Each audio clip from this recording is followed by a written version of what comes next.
आइए कालिका पुराण के अगले अध्याय पर चलते हैं। मार्कंडेय जी बोल रहे हैं, समय आने पर उस पृथ्वी पुत्र नरक ने अपनी ऋतुमती पत्नी से क्रमशः भगदत्त, महाशीर्ष, मदवंत, सुमालीन इन 4 महान पराक्रमी, दूसरों के द्वारा अजेय, महाबलशाली वीरपुत्रों को उत्पन्न किया। बाण के वचनानुसार हयग्रीव तथा मेरु नामक महान दैत्यों को ढूंढकर उन्हें लाकर अपने सेनापति के पद पर अभिषिक्त किया। मेरु तथा हयग्रीव को भौमासुर के साथ आया हुआ जानकर उस समय जो पृथ्वी पर असुर थे वे सब उस समय भौम के साथ हो गए। हयग्रीव तथा मेरु को नरक के साथ आया हुआ सुनकर निसुंद और सुंद नामक 2 असुर भी अपने सैनिकों सहित आ गए। तब विरूपाक्ष नामक दैत्य उन सब के साथ आ गया। उस नरक ने पश्चिम द्वार पर सेना सहित मेरु को, हयग्रीव को उत्तरी द्वार पर, निसुंद को पूर्वी द्वार पर और विरूपाक्ष को दक्षिणी द्वार पर द्वाराधिपति नियुक्त किया। उसने मध्य में पंचजन सुंद को सेनापति पद पर अभिषिक्त किया। इतना ही नहीं, मेरु, शूर, पाश आदि 60,000 असुरों को उस नगर और द्वार की रक्षा के लिए पृथ्वीपुत्र भौम के द्वारा सम्मान पूर्वक नियुक्त किया गया। इस प्रकार पहले और उससे भी पहले के सुंदर मंत्रियों की अवहेलना कर वह नरक नामक असुर असुरों के साथ ही आनंद युक्त हो रहने लगा। वह पृथ्वी पुत्र पहले ग्रहण किए मानुष भाव को छोड़कर आसुरी भाव ग्रहण कर देवताओं को कष्ट देने लगा। वह देवता मुनिगणों में से किसी को भी नहीं जानता था, महत्व नहीं देता था। इस प्रकार आसुरी भाव का प्रसार करता हुआ वह देवराज इंद्र को हयग्रीव की सहायता से जीतने की इच्छा ले पृथ्वी पर विचरण करने लगा। बाण के वचनानुसार वह इंद्र और मुनियों को ही विशेष कष्ट पहुंचाता था। हयग्रीव की सहायता से उसने देवराज इंद्र को 3 बार जीता। मुनि वशिष्ठ के शाप से न डरते हुए वह भूमिपुत्र नरक ने तीनों लोकों में विख्यात सभी रत्नों से अमृत वर्षा करने वाले, दुख और विघ्नों को दूर करने वाले देव माता अदिति के दोनों दिव्य कुंडलों का अपहरण कर लिया। पृथ्वीपुत्र भौम ने इस प्रकार से देवताओं, ऋषियों, ब्राह्मणों को कष्ट देते हुए प्राग्ञ ज्योतिषपुर में 5000 वर्षों तक राज्य किया। इस बीच पृथ्वी देवी महान भार से पीड़ित हो अपनी रक्षा हेतु ब्रह्मा, विष्णु आदि प्रमुख देवताओं की शरण में गई तथा विष्णु के सहित ब्रह्मा को प्रणाम कर इस प्रकार बोली। जो राक्षस, दानव एवं दैत्य पहले विष्णु द्वारा मारे गए थे वे अब राजाओं के भवनों में बल से गर्वित हो रहे हैं। ऐसे असुर भाव प्राप्त राजाओं के महान भार को ढोने में मैं समर्थ नहीं हूँ। वे असंख्य हैं, उनकी संख्या को गिनने का साहस नहीं किया जा सकता। उनमें भी 800,000 मुख्य और महान बलशाली हैं, उनमें भी कई अत्यंत बलवान हैं। मैं इस समय जिनका भार सहन नहीं कर पा रही हूँ वे निम्नलिखित हैं। बलि का पुत्र बाण, वीरवर कंस, धेनुक, अरिष्ट, प्रलंब, सुनामान, मुरु, सुंद, विरूपाक्ष, पंचजन, हिडिंब, बलवान बकासुर, जटासुर, किरमिर, अनायुध, अलम्बुश, सौभ, जरासंध, वानर द्विविद, महादैत्य श्रुतायुध, शतायुध, श्रृंगी ऋषि के पुत्र सुबाहु और अतिबाहु, कालगंज तथा हिरण्यपुर निवासी अन्य दैत्य।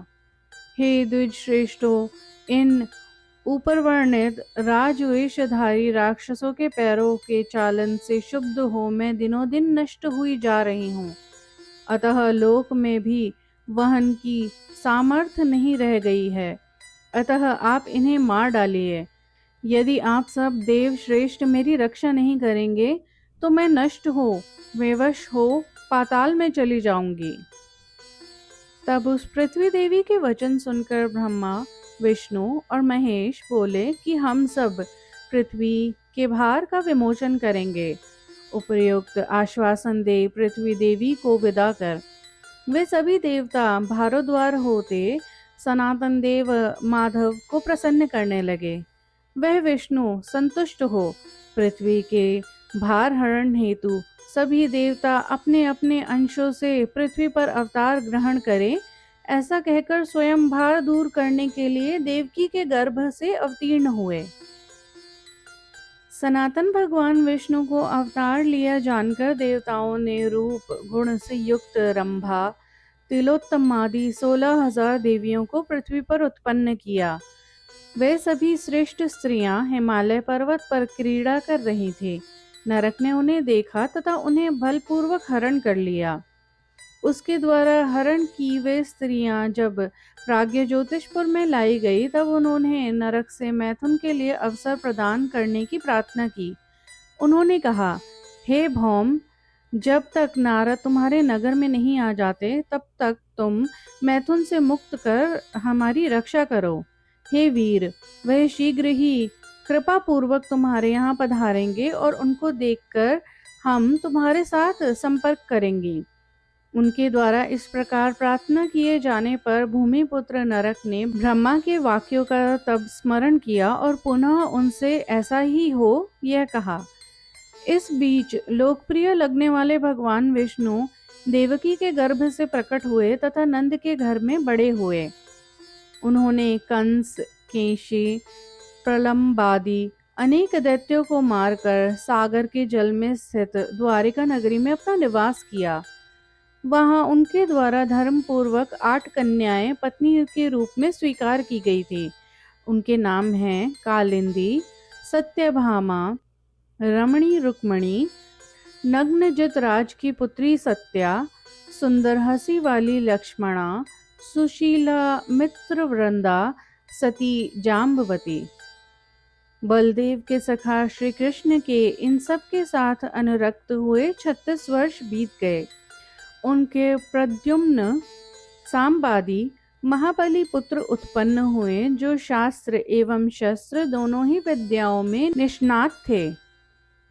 तब पृथ्वी के भार स्वरूप अनेक दैत्य मारे गए और वे प्रसन्नता पूर्वक क्रीड़ा करते हुए द्वारिका में निवास करने लगे। नरक से बहुत अधिक पीड़ित हो इंद्रदेव कृष्ण के दर्शन हेतु अपने गणों सहित द्वारका आए। वहां जाकर वे लोक द्वारा नमस्कार योग्य कृष्ण से मिले। उनके द्वारा बहुत प्रकार से सम्मानित हो स्वर्ण के आसन पर स्थित हो श्री कृष्ण से इंद्र ने नरक की चेष्टाओं का वर्णन किया कि पहले वह कैसा था और अब वह कैसा हो गया है। इंद्र बोल रहे हैं, हे कृष्ण, हे महाबाहु, मैं जिस लिए यहाँ आया हूँ वह सब मैं कहता हूँ, उसे सुनिए, उसमें थोड़ी भी शंका मत कीजिए। भूमि का पुत्र नरक नामक असुर है। वे देवताओं का मर्दन करने वाला चिरंजीवी है। पृथ्वी और विष्णु ने प्राचीन काल में उसका पालन किया है। इस समय दुरात्मा भौम ने पृथ्वी एवं विष्णु की भी अवज्ञा करके बाण के वचनों के अनुसार ब्रह्मा को परितुष्ट किया है। ब्रह्मा से वर प्राप्त कर आज वह अत्यंत विशेष घमंड से भर गया है।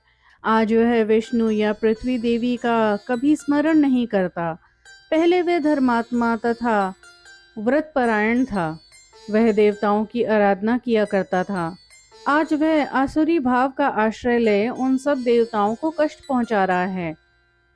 अमृत उत्पन्न करने वाले अदिति के कुंडलों का उसने मोहवश हरण कर लिया है तथा देवताओं और ऋषियों को कष्ट देता हुआ वह ब्राह्मणों के अप्रिय करने में लगा हुआ है। इच्छा अनुसार गमन करने वाला, कामाचारी, दुष्टात्मा, देवता और असुरों द्वारा अवध्य तथा सब प्राणियों को जीतने वाला वह मुझे भी नित्य बाधा देता है और सबके अंतर में स्थित तुम्हें भी कष्ट देता है। अतः ऐश्वर्य हेतु उस पाप का वध कर दीजिए। देवता और गंधर्वों की जो 16,100 कन्याएं प्राचीन काल में तुम्हारे लिए सभी देवताओं द्वारा पर्वतराज हिमालय पर अवतरित की गई थी, ब्रह्मा के वरदान से घमंड में आकर तथा हयग्रीव की सहायता से उस अजय पापी ने उन सभी कन्याओं का बलपूर्वक हरण कर लिया है। समुद्र ने पृथ्वी पर या स्वर्ग में जो भी रत्न हैं, देवताओं और मनुष्यों को जीतकर उन सब का संग्रह कर लिया है। ऐसा करके उसने लोहित्य तीर्थ ब्रह्मपुत्र के किनारे एक मणियों का पर्वत बनाया है तथा उस पर्वत पर उसने अलका नाम वाली एक सुंदर नगरी बसाई है। वे सब देव और गंधर्वों की कन्याएं वहीं बसी गई हैं। वे सभी एक चोटी धारण करने वाली तथा संभोग से वर्जित हो तुम्हारी ही प्रतीक्षा कर रही हैं। हे कृष्ण, तुम उन्हें जाकर सनाथ करो। उन सब ने दुरात्मा नरक के साथ यह अनुबंध कर रखा है कि जब तक नारद मुनि आपके नगर में नहीं आएंगे, हे भौम, तब तक आप मैथुन के लिए यत्न नहीं करेंगे। तथा नारद उसके नगर प्राग्ञ ज्योतिषपुर में तब आएंगे जब आप नरकासुर को मारने के लिए उसके उत्तम नगर में जाएंगे। इसलिए आप देवताओं और मनुष्यों को कष्ट पहुंचाने वाले पापी, पाप कर्म करने वाले नरक के समान उस नरक को मार डालो। उसके वध से पृथ्वी देवी शोक का अनुभव नहीं करेंगी, क्योंकि स्वयं उन्होंने ही देवताओं से उसके वध हेतु याचना की है। इसलिए उस पापी पाप पुरुष नरक का वध करो। उसे मारकर उसके द्वारा अधिग्रहित रत्नों एवं स्त्री रत्नों का भी उद्धार करो। जगत के स्वामी श्री कृष्ण ने महात्मा इंद्र द्वारा ऐसा कहे जाने पर तभी पृथ्वी पुत्र नरक को मारने की प्रतिज्ञा की। उस नरक के वध की प्रतिज्ञा करके केशव ने इंद्र के साथ उसी समय प्राग्ञ ज्योतिषपुर के लिए यात्रा की। सत्यभामा को साथ ले गरुड़ पर सवार हो कृष्ण प्राग्ञ ज्योतिषपुर की ओर गए तथा इंद्र स्वर्ग चले गए। तब आकाश को पार कर जाते हुए महान द्युति संपन्न कृष्ण और इंद्र को यादवों ने सूर्य और चंद्रमा जैसा देखा। देवताओं, गंधर्वों, अप्सराओं के समूह द्वारा स्तुति किए जाते हुए दोनों कृष्ण और इंद्र आकाश में अदृश्यता को प्राप्त हो गए। गरुड़ पर सवार हो जगत के स्वामी श्री कृष्ण क्षण भर में नरक के वशवर्ती सुंदर प्राग्ञ ज्योतिषपुर में पहुंच गए।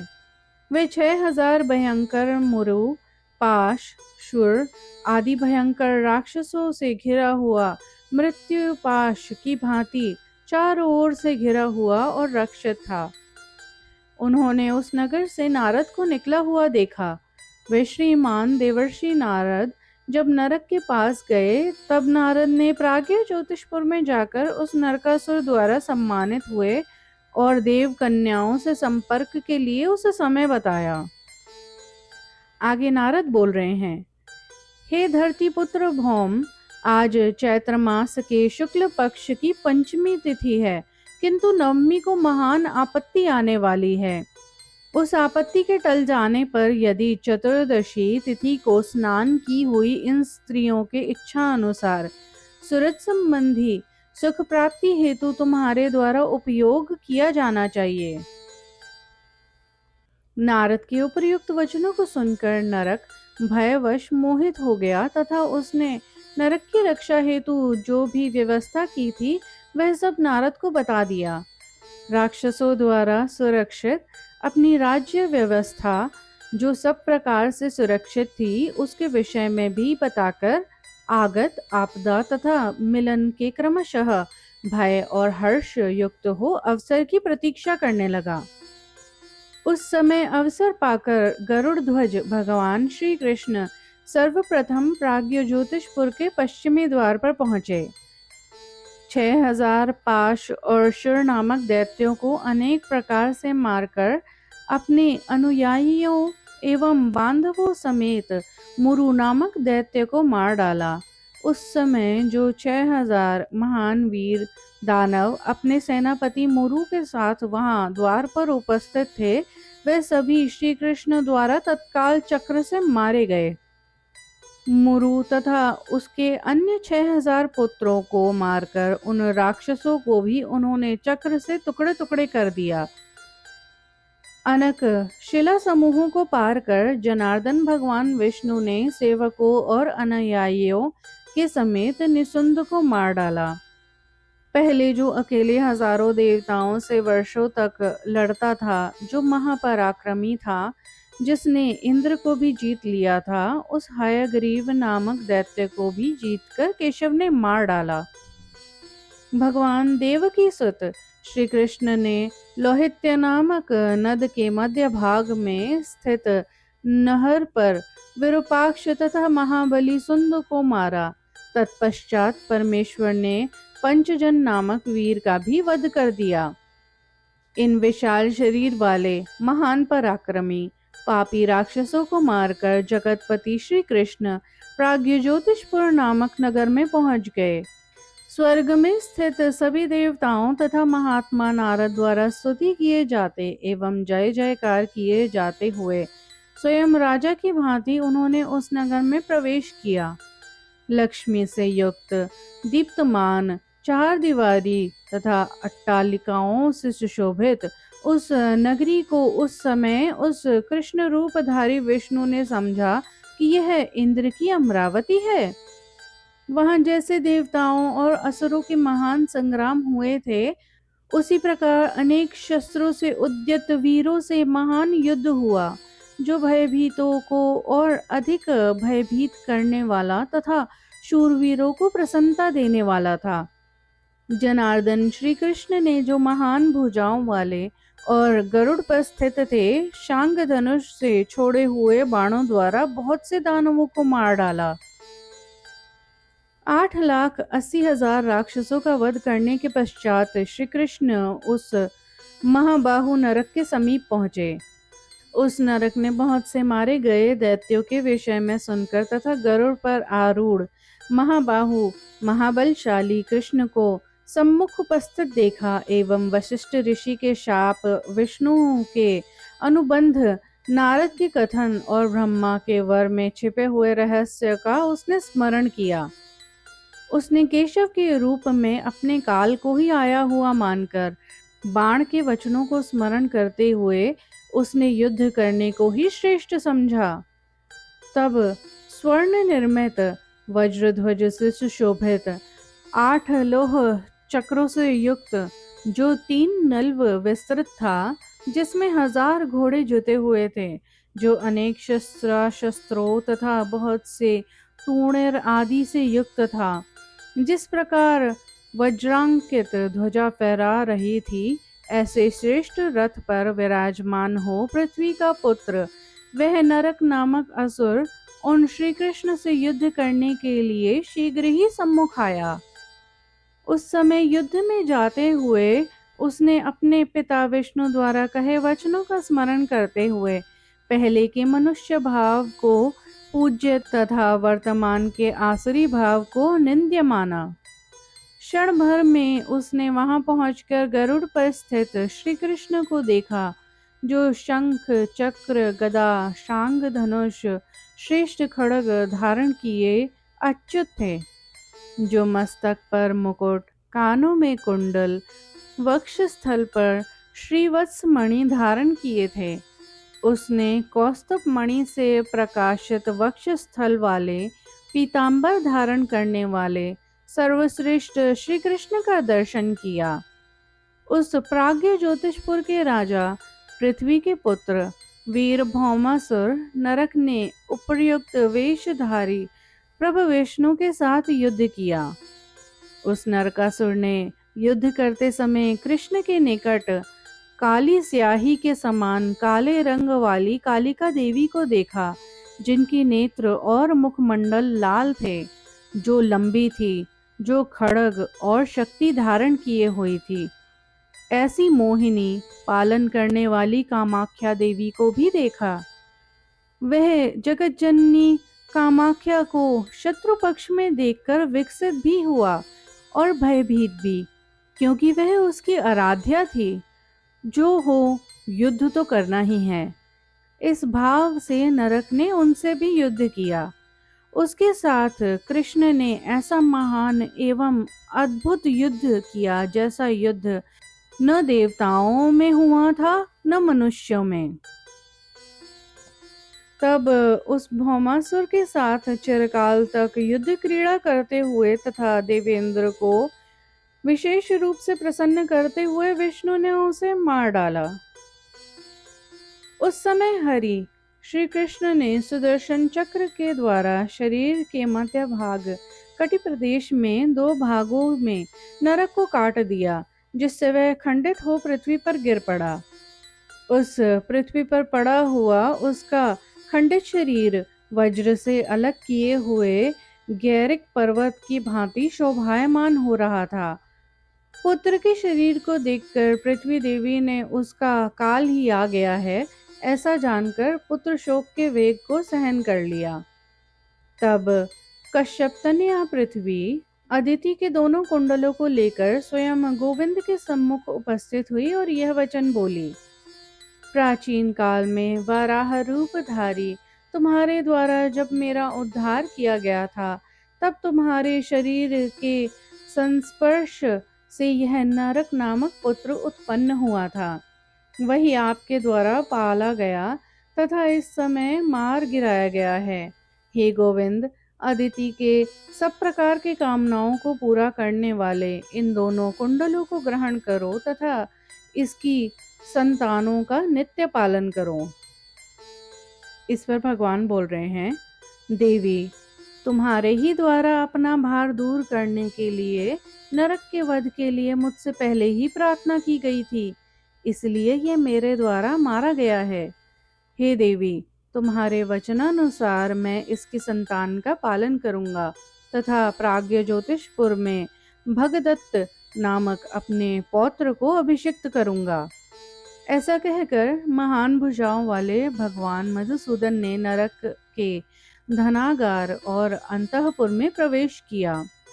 उस वीर पुरुष ने वहां इकट्ठा किए हुए अनेक प्रकार के शुद्ध रत्नों को, जो पर्वतों की भांति शोभायमान हो रहे थे, देखा।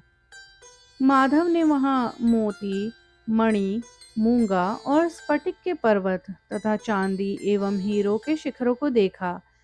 उन्होंने सुवर्ण के संग्रहों, स्वर्ण दंडों, रत्नमय ध्वजाओं, विचित्र वाहनों, सवारियों, शैयाओं को भी वहां देखा। बहुमूल्य सोना और रत्नों से सजे हुए जिन जिन और जितना धन, रत्न तथा मणियों को उस समय उन्होंने देखा, उस प्रकार का नरकासुर के निवास के अतिरिक्त अन्यत्र नहीं देखा गया था।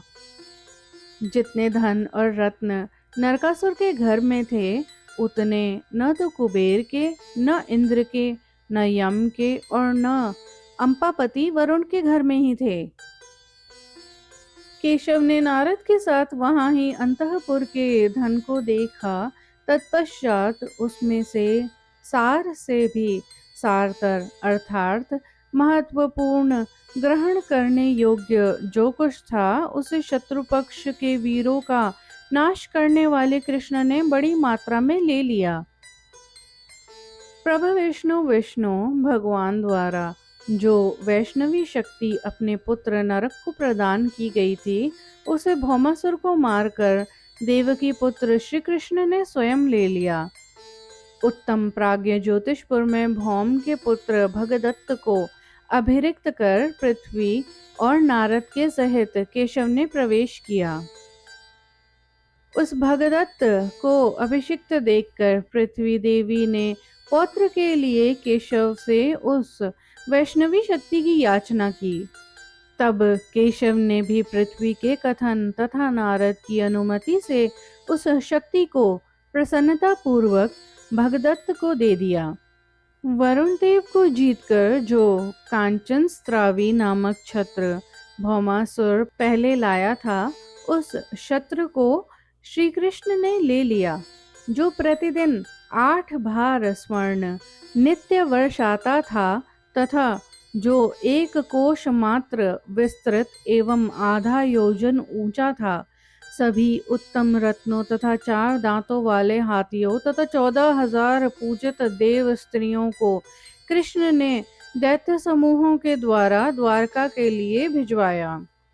जो देवकन्याएं पहले नरक द्वारा बलपूर्वक हरण कर ली गई थी, ऋषिकेश श्री कृष्ण ने उनके वेणी बंध को मुक्त किया और दिव्य विभूषणों से बार बार उनका सत्कार कर उन्हें विमान पर बलवान रक्षकों द्वारा आरूढ़ कर नारद के निर्देशन में सबको द्वारका की ओर भेज दिया। भौमासुर ने देव कन्याओं के लिए मणि तथा रत्नों के समूह से परिपूर्ण सूर्य के समान आभा वाला जो मणिमय पर्वत बनाया था, उसे उखाड़कर जगतपति श्री कृष्ण ने गरुड़ की पीठ पर रख लिया। उसी प्रकार माधव ने वरुण के छत्र को भी गरुड़ पर रख लिया और श्री कृष्ण प्रसन्न मन से सत्यभामा के साथ उसी गरुड़ पर आसीन हो गए। जगत के स्वामी वीर श्री कृष्ण भगदत्त और पृथ्वी को भलीभांति समझाकर आकाश मार्ग से शीघ्र ही द्वारका के लिए प्रस्थान कर गए। तब सुपर्ण गरुड़, कांचनस्त्राविशत्र एवं मणि पर्वत तथा सत्यभामा और कृष्ण को खेल खेल में ढोता हुआ आकाश में चल पड़ा। शत्रुओं के वीरों को मारने वाले केशव ने क्षण भर में द्वारका नगरी में पहुंचकर सभी बांधवों एवं गणों के साथ आनंद प्राप्त किया।